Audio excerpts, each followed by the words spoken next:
అండి, welcome to my channel. ఒకప్పుడు వెన్న చేసేదంటే పెద్ద ప్రాసెస్ అనుకునేదాన్నండి. వేస్తే సరిగానే వెన్న వచ్చేది కాదనమాట.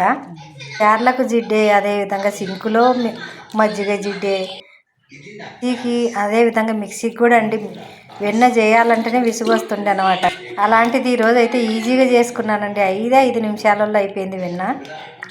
ముందుగా అయితే ముందు నుంచి తీసి పెట్టుకున్న మీగడ పక్కకు సపరేట్ చేసి పెట్టుకున్నానండి. ఇదైతే నేను పాల మీద మీగడ కాదు, పెరుగు మీద మీగడ.